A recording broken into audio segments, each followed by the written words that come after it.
Shalom saudara dan saudari yang dikasihi dan diberkati Tuhan dimanapun Anda berada. Jumpa lagi dalam Indri, Injil dan Inspirasi hari ini. Hari Minggu biasa yang ke-13. Kita akan mendengarkan permenungan yang akan disampaikan oleh Pastor Bernard dari Seminari Tinggi Ledalero Maomere Flores.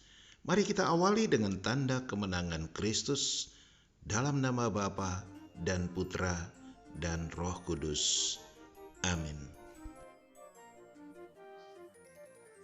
Bapak, Ibu, Saudara-saudari umat beriman yang terkasih, salam jumpa kembali dalam Santapan Sabda Minggu biasa ke-13 berdasarkan Injil Matius bab 10 ayat 37 sampai 42. Tema renungan, biaya mengikuti Yesus.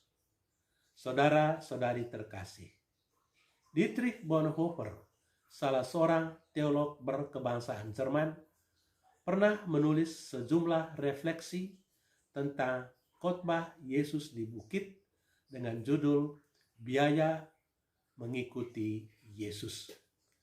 Dalam kumpulan refleksi itu, dia menekankan bahwa menjadi murid Yesus menuntut dari kita keputusan yang sangat fundamental dan menerima semua konsekuensi dari keputusan itu.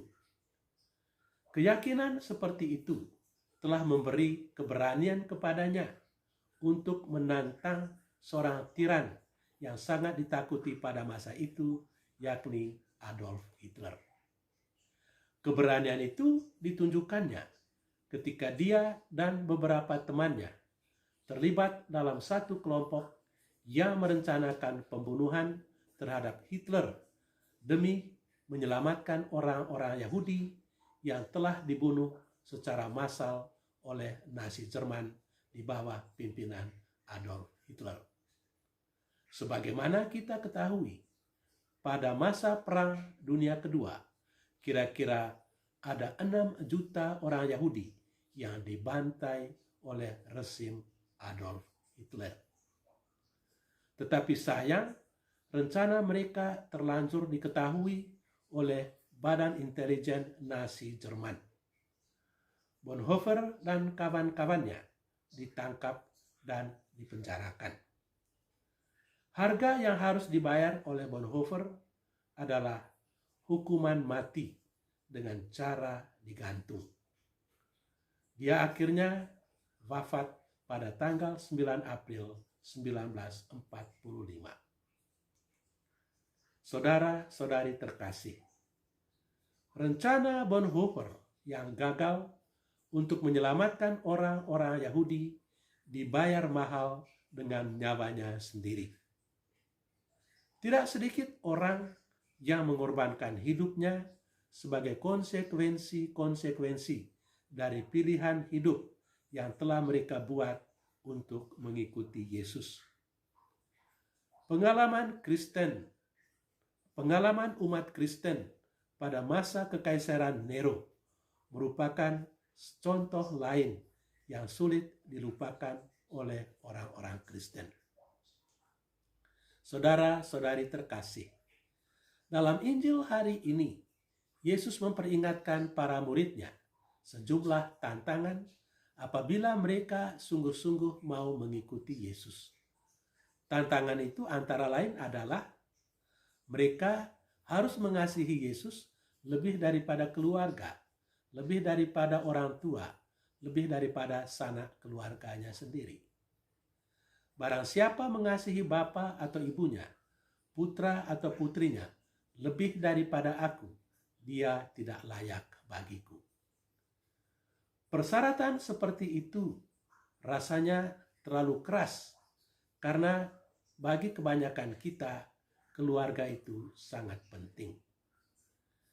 Tetapi apa yang mau disampaikan oleh Yesus ialah bahwa seorang murid harus meninggalkan kelekatannya terhadap keluarga dan mengutamakan kesetiaan kepada Yesus.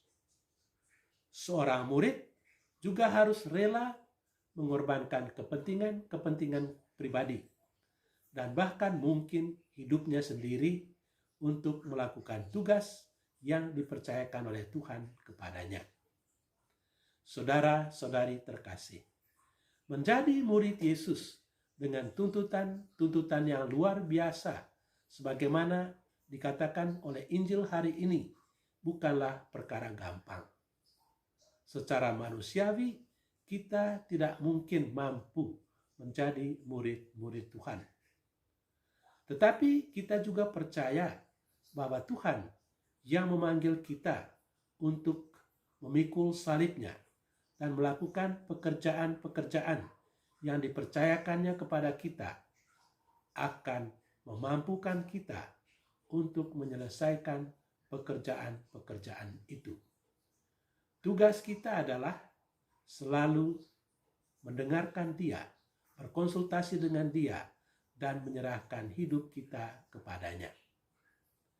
Setiap kali mengalami kesulitan dalam melakukan tugas-tugas sebagai seorang murid Tuhan, hendaknya kita menyampaikan hal itu kepada Tuhan sendiri. Ingat, kita bukanlah pemilik pekerjaan-pekerjaan itu, melainkan Tuhan sendiri adalah pemilik yang sah dari pekerjaan-pekerjaan itu. Kita cumalah pekerja-pekerja atau hamba-hamba. Kami adalah hamba-hamba yang tidak berguna. Kami hanya melakukan apa yang diperintahkan kepada kami. Sebagai pekerja-pekerja atau sebagai hamba-hamba Tuhan, selayaknya kita selalu melaporkan kepada Tuhan kita setiap kali kita mengalami kesulitan dalam melakukan tugas-tugas atau pekerjaan-pekerjaan yang dipercayakan Tuhan kepada kita. Tuhan memberkati kita. Amin. Sampai jumpa lagi dalam renungan berikutnya. Saudara-saudari, demikianlah Inri, Injil, dan Inspirasi hari ini. Atas nama kita semua, saya Pastor Eltus Mali, Makassar, mengucapkan terima kasih banyak kepada Pater Bernard SVD atas renungan yang telah ia persembahkan bagi kita semua. Semoga Pater tetap sehat dan semangat serta penuh sukacita dan selalu menghadirkan berkat bagi semua yang mengalami kehadiran dan karyanya.